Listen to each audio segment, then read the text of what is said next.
नमस्ते सर। नमस्ते। सर ये मैच मेकिंग के अंदर जिसे बोलते हैं नाड़ी दोष इज वेरी बैड, तो उसकी कुछ रेमेडी होती है? नाड़ी दोष।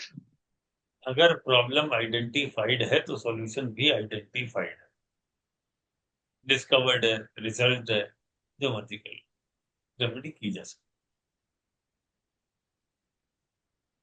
नाड़ी दोष की भी। है। हाँ, लेकिन उसमें पहले ये देखना पड़ता है कि ये डुएबल है भी कि नहीं। कई बार ऐसा होता है कि नाड़ी दोष लग रहा होता है, लेकिन कोई ऐसा प्लेनेट आके दूसरा उसको बचा के ले जाता है। आप उन नाड़ी दोष वाली वर्कशॉप में थे? ये यस, मैच मेकिंग में था सर मैं। मैच मेकिंग में कह रहा हूँ, उसमें मैंने नाड़ी दोष का क्या हम्म, इम्पैक्ट बताया था? क्या सर होता है? सबका अलग अलग होता है। एक अनंत में मध्य में अलग होता है, किसी में होता है डेथ ऑफ बोथ पीपल, किसी में डेथ ऑफ वन पर्सन या एक्सीडेंट्स। अनंत, मध्य और एक और होती है। उसका लगन मजबूत है, चंद्रमा मजबूत है, तो कहाँ मरेगा यार। ओके। और और ऐसा कोई हो नहीं सकता कि नाड़ी ठीक चल रही है वो मरेगा नहीं जिंदगी में। ये भी नहीं होता।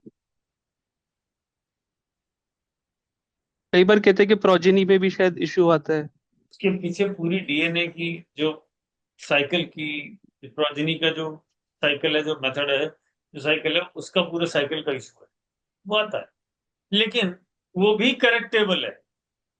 आपको ट्रांजिट के प्लेनेट को समझना पड़ेगा, बोले ये वाला जब यहाँ यहाँ ऐसे ऐसे आ जाए तो वो इशू नहीं रहेगा, तब कर लो। ठीक है। और फिफ्थ फिफ्थ हाउस को बेसिकली चेक कर सकते हैं, मतलब कि अगर प्रोजेनी एग्जाम्पल पे लग देखिए रहा हो ना, तो। एक एग्जाम्पल सुन, एग्जाम्पल देखिए, real life example, real life. मैंने किसी को कंसल्टेशन दिया, उन्होंने बोला ये मेरी बिटिया का चार्ट है, चाइल्ड बर्थ नहीं वजह इसमें है।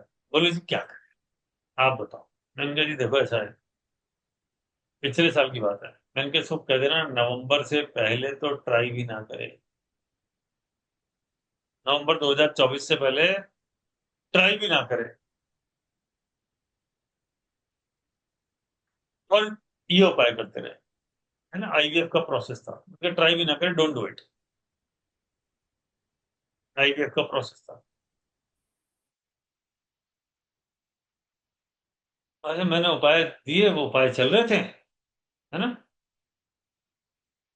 और बिटिया ने आईवीएफ करवा दिया नवंबर से पहले। IVF fail. क्या बोला? IVF fail. और कॉम्प्लिकेशन इतनी आ गई कि बोला वो जो दो वेन्स होती है ना, क्या बोलते हैं उसको, मुझे नहीं पता, वो जो अंदर बॉडी में जहां तक उसको कैरी करता है, वो दोनों खराब है। कौन सी फिलोपियन ट्यूब कुछ बोलते हैं, क्या बोलते हैं वो फेलोपियन दोनों। ट्यूब। हाँ, उसको दोनों को निकालना पड़ेगा। तब अगली बार अब जिंदगी में होगा अपनी अडॉप्शन ही चॉइस। ठीक है। पूरा सैड माहौल, घर का रोने धोने की स्थिति होनी है। यंग बच्चे हैं, 30-32 साल उम्र है। कुछ बहुत अच्छा है, कोई कमी नहीं किसी चीज की, होना है बस। कि साहब ऐसा हो गया। मैंने कहा ऐसा हो गया, अभी तो नवंबर आने में 1 महीना बाकी है। किया क्यों, मैंने तो मना किया था। फिर से बोले ट्राई करने में क्या जाता है। मैंने कहा मैंने मना किया था, क्या करें साहब, गलती तो। बोले जी अब उसको अक्ल आ गई, अब जो आप कहोगे तभी होगा, इसको इससे जान छुड़वाओ, ठीक कराओ इसको, ये तो सर्जरी हो गई तो नुकसान हो जाएगा, फिर जिंदगी भर की बात होगी। ऐसा बात आप लोग मानते नहीं, क्योंकि बच्चे क्या भी 30-32 साल के जाएंगे, नहीं नहीं हो जाएगा। अरे कुछ नहीं होता, डॉक्टर के पास गया, डॉक्टर ने कहा हो जाएगा। मैंने कहा जा डॉक्टर के पास पूछ क्या। इस डॉक्टर ने क्लेम किया था ना कि नहीं नहीं it will be fine, don't worry about it, go and ask. Sir हमारे हाथ में तो कुछ नहीं। मैंने कहा जब तुमको मैंने मना कर दिया था डोंट डू इट, निकालो अब रास्ते से। हाँ, ठीक है निकालो। फिर उपाय दिया। मैंने कहा डॉक्टर के जाना नहीं, चुपचाप ये उपाय करो, उपाय करने के 1 महीने बाद दूसरे डॉक्टर से जाके मिलो, उसके बाद अपने जाओ। ठीक। उन्होंने 1 महीना उपाय किया, 1 महीने बाद दूसरे डॉक्टर से मिलने के, उसने कहा सर्जरी की जरूरत ही नहीं है, ठीक तो है यार। बोले ठीक है। खुशखबरी आई, बोले अब सर्जरी हो गया, वो ट्यूब्स बाहर नहीं निकलेंगे, बोथ आर गुड। गुड कर। ठीक है। अब क्या करें? मेरे जी आप बताओ कब होगा, आप कब करें उनको? फिर शुरू, फिर मेरी जिम्मेदारी। फिर उनको जैसे तैसे समझाया, 2 महीने शांति रखो, एक बार गलती कर चुके, अब तो बिल्कुल ही सेफ चलना पड़ा है, कोई चॉइस ही नहीं है ना। फिर वो सेफ वाला जब वो टाइम बताया कि आप तब करना, तो उन्होंने पूरे उपाय किए, बिल्कुल मन लगा कर। बढ़िया। सारे उपाय हुए। वो लोग विदेश से इंडिया आए, दोबारा वो परसों खबर आई कि न्यूज इज गुड, जो पहले मना था। बस यही कराता है प्लानिट, और ऐसी चीजें तो होती होती हैं। प्लीज अंडरस्टैंड, जब आपका समय सही है ना, एक इंग्लिश में कहावत है, वो सुनाता हूँ, मैं अक्सर सुनाता हूँ अपनी classes. When your time is good, your mistakes are taken as jokes. When your time is bad, your jokes are taken as your mistakes. सब कुछ समय है। जब समय फेवर में था, तो बड़े बड़े लोग दुआ सलाम करने आते थे। जब समय खराब हुआ, तो अपने भी साथ छोड़। समय का मालिक शनि है, और ये ट्रांजिट और दशा सिस्टम से ही पता पड़ता है कि अभी बड़े लोग सलाम मारेंगे या अपने छोड़ जाएंगे। आज अगर कोई आप एक्स्ट्रा ऑर्डिनरी कुछ अचीव कर जाए जिंदगी में, बहुत सारे ऐसे लोग जो आपसे 10 साल, 20 साल, 30 साल से बात नहीं कर रहे थे, वो अचानक आपको फोन कर लेंगे, ऐसा बढ़िया सब। तो हाँ, पहुंच गए। याद है ना, अपन वहां मिल रहे थे, हमने वहां बैठ के चाय पी थी, अपने वहां समोसे खाए थे, याद है? पूरे 20 साल तो याद आया नहीं, आज याद आ गया। Human tendency. गुरु जी, समय को अपने पक्ष में रखो, दुनिया तो आपके पक्ष में रहेगी। ठीक है।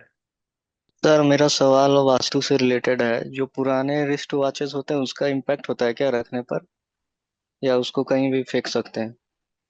देखो, अगर कोई भी चीज जिसकी आपने कदर नहीं करी, कोई भी चीज जिसकी आपने कद्र नहीं करी, वो क्लट।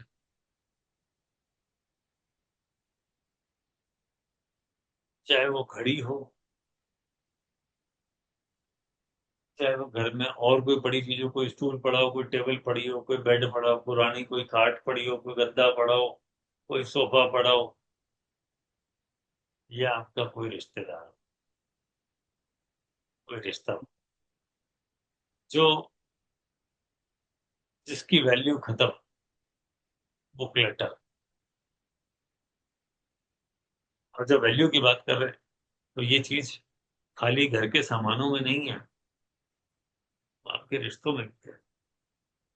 जिसके साथ आप बात करना पसंद नहीं करते, इसको देखते आपका मूड चढ़ जाता है, रोज सुबह वो आपको गुड मॉर्निंग का मैसेज भेजता है और आपका मूड चढ़ जाता है, बोले यार फिर ये सुबह सुबह यार इसका किसका मैसेज पढ़ लिया।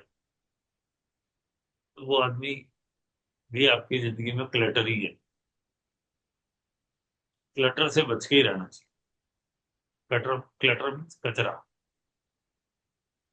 कचरे की सही जगह डस्टबिन है, पहुंचा दो। ठीक है। और या उसको रिपेयर करके ठीक कर लो। अब इसके लिए आपको झुकना पड़े या उसको झुकाना पड़े, ये एक अलग स्टोरी है। या तो ठीक कर दो, या बाहर करो। फिर कहावत याद आ गई, आजकल बड़ी प्रॉब्लम चल रही है, बात बातों में कोई ना कोई कहावत याद आ जाती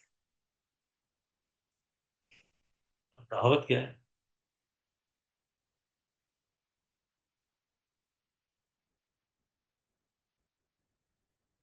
जब आपको दूर तक जाना हो और तेज तेज जाना हो तो वजन हल्का रखते हैं, कंधे पे वजन कम टांगते हैं।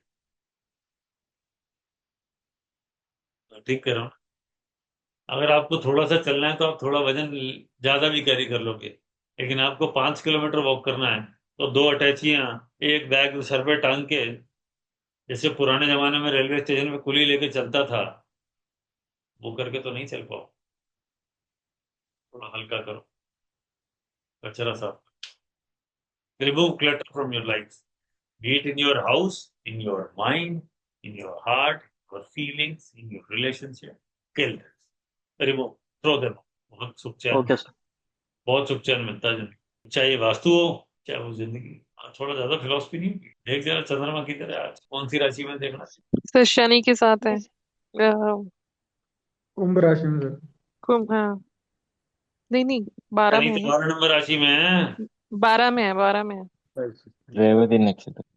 मेरे तो जुपिटर के ऊपर से जा रहा है, रेवती का ही है। तभी तो चला मैं, ये ज्ञान कहाँ से आ, मैं तो ऐसे नहीं, मैं तो हमेशा रूल की बात करता हूँ, ऐसी बात तो नॉर्मली करता नहीं हूँ। नहीं सर, आज बहुत अच्छा लगा सर। ट्रांजिट ट्रांजिट देख लीजिए कितना इम्पैक्ट है ट्रांजिट। चलिए एक लास्ट सवाल हो ले तो मौसी मैडम आप बोलिए। सर मेरे पास दो केस मैंने देखा कि वो श्राद्ध के लिए वो तीनों भाई थे। एक भाई जाके गया जी में पिंडदान कर दिया, दोनों को बताए भी नहीं। हम्म, हाँ, तो बाद में जब पता चला उन दोनों को बहुत दुखी हो गए थे, तो मुझे पूछने लगे क्या वो काम सिद्ध होगा, हम दोनों को तो पता ही नहीं था, उन्होंने ये लोग जाके पीछे कर से, दिया। ये लोग तो वहां तो श्राद्ध हो गया, ये फिर भी पीछे से श्राद्ध करते गए, ऐसा ही हुआ ना? नहीं, वो दोनों भाई को पता ही नहीं, बड़े ने कर दिया श्राद्ध गया जी में जाके। हम्म। हाँ, तो ये दोनों भाई ने मुझे कहा कि हम लोगों भी तो जा सकते हैं, एक साथ तीनों करते तभी तो पिताजी और माताजी को शांति मिलती। लेकिन ये अवसर भी वो बड़े भाई ने मुझे दे दिया नहीं, मतलब उन सब लोगों के बीच कुछ अनबन है। मैडम ये दोनों भाई जो बच गए हैं वो अब जाके करे हैं यार, क्या प्रॉब्लम है? गए जी तो जाना अलग, है। ओके ओके, अलग से कर सकते हैं। हाँ। ठीक है, ठीक है। और सर एक लेडी के लिए उन्होंने बोला कि मेरे भाई ने करना ही नहीं चाहते हैं, लेकिन मैं करना चाहती हूँ, मैं मेरे पिताजी और माताजी को गाय जी में जाके श्राद्ध करना चाहती हूँ। भी श्राद्ध का संकल्प होता है वो दोनों तरफ के लिए होता है, मेरे ननिहाल पक्ष के लिए भी और दादा वाले साइड के लिए भी। और फीमेल तो वैसे करती नहीं है, अगर करना हो तो उनका ससुराल साइड भी होता है और मायके साइड भी होता है, तो उसमें सब कवर हो जाते हैं। आप जिस जनरेशन में हो उससे पहले वाली दोनों ब्रांचेस सब कवर्ड है। कर सकते हैं। ठीक है sir, thank you sir. Sir एक छोटा सा जनरल क्वेश्चन ये है, बहुत टेक्निकल नहीं है, कि अगर कोई भी प्लैनेट सेम हाउस में सेम नंबर राशि में हो, D1 और D9 में, तो क्या वो अच्छा होता है, मतलब उसके फीचर्स बहुत अच्छे अच्छा, होते बहुत अच्छा। हैं? उसको बोलते हैं वर्गोत्तम। वर्गोत्तम। ओके, तो अगर जैसे एक और सिंप्लीफाइड क्वेश्चन पूछूं इसमें, कि अगर जैसे यूरेनस हो, सेम हाउस सेम नंबर राशि, तो उसमें कैसा रहता है? अरे मैडम ये यूरेनस तो बेचारा ऐसे ही है। क्यों ऐसा है? बहुत लोगों के मिल जाएगा, अच्छा। क्योंकि और प्लेनेट तो मैडम जल्दी जल्दी निकल जाते हैं। अब बुध अब तो वर्गोत्तम मिल जाए बहुत मुश्किल से मिलता है, चंद्रमा वर्गोत्तम बहुत मुश्किल से मिलता है। अ, जैसे, अब तो हाँ। जल्दी जल्दी चलता है ना। अब हम्म। ये प्लूटो हो गया, नेपच्यून हो गया, यूरेनस हो गया। अब यूरेनस 7 साल रहता है एक राशि में, तो वर्गोत्तम होने के चांसेस बहुत हाई है। क्योंकि जब वो वर्गोत्तम मान लो नामांचम है 3.2 डिग्री चलने के लिए, मान लो एक एग्जांपल लूं कि उसको 6 महीने लग गए, तो इस 6 महीने में जितने भी लोग पैदा हुए सबके वर्गोत्तम हुआ। ओके। एग्जांपल दिया मैंने, है ना? हाँ हाँ हाँ। ओके। 7 साल एक राशि में रहता है ना तो यूरेनस। हम्म। वैसे और भी हैं, बट मैंने यूरेनस का एग्जांपल पूछा। यूरेनस के चांसेस सबसे ज्यादा है। सबसे मुश्किल किसका है जो सबसे तेज भागता है? कौन है? बोले चंद्रमा। हम्म। जब तक कोई पैदा हो रहा हो इतने में तो भाग लिया अगले घर में। मून भी है वैसे, same same house same number राशि। वर्णम ये तो बहुत बढ़िया हो गया मून उसका। ये है। भार्गवतम इज फैंटास्टिक। चलिए ठीक है। ठीक है।